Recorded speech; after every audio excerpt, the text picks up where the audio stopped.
If you've ever dreamed of writing a best-selling novel but didn't know where to start, this is a video you need to see. Today I'm breaking down the key essential steps every new writer needs to craft a story readers just can't put down. Let me rephrase that. A story readers don't want to put down. Okay, let's go.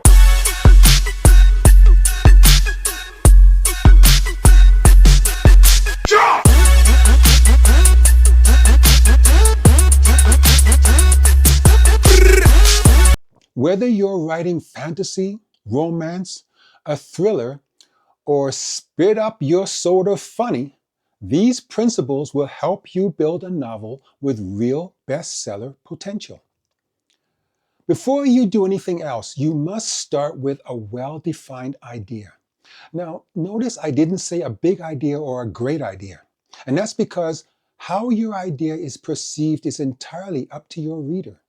All you have to make sure of is that it is well defined so they can find it relatable. Because let's face it, it could be the greatest idea ever thought up, but if your reader can't relate to it, your story is dead before it's born. Now that you have an idea to build your story off of, you need to do something interesting to do with it. And the best way to get your idea across is with your characters. But not just any old characters. Your characters are what move your story, and if you create characters that are uninteresting, then your reader will have no interest in them, and as a result, your story has no chance of holding their interest. Your characters are the backbone of your story. They are the reason your story is read. They are what play the greatest role in turning your well-defined idea into a best-selling novel. But characters, especially good ones, don't just jump into your story and do their magic. You must create them. And like just about everything else that makes up your story, they need to be relatable. This is that all-important aspect of your novel that can be the difference between your novel being placed on the New York Times bestseller list or dropped into the bargain bin at your local bookstore. Don't be stingy here. Take all the time that you feel you need to conceive and then design the most intriguing and memorable characters that you can imagine. And if there is one area of your novel that you shouldn't rush, it's in the development of your main character, your protagonist. It doesn't matter if it takes you weeks or even months to bring that character to maturity. That character and that character alone will ultimately make or break your novel. So take all the time you need until you are sure, and I mean absolutely certain, that your protagonist is the best character for your story and there isn't another who could do the job better.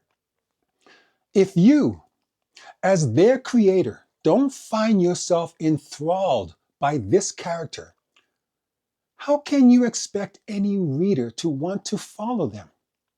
So, understand creating a set of remarkable characters that go hand in hand with your well-defined idea brings you that much closer to having a bestseller on your hands. You now have a well-defined idea and a cast of remarkable and relatable characters led by an amazing protagonist. But that alone does not a bestseller make. Even if you have the most amazing characters ever thought up in the history of thinking up amazing characters, if all they do is just stand around in your story and look amazing, they're not helping you get any closer to that bestseller status. What I'm getting at is your protagonist must do something worthwhile. There has to be something at stake for them. You must, and I can't stress this enough, allow your protagonist to struggle through the right amount of conflict, which will allow your reader to see their involvement on their journey to their intended goal, which they will achieve, but only after revealing their inadequacies that they eventually overcome by their desire to succeed. Wow, that was a mouthful.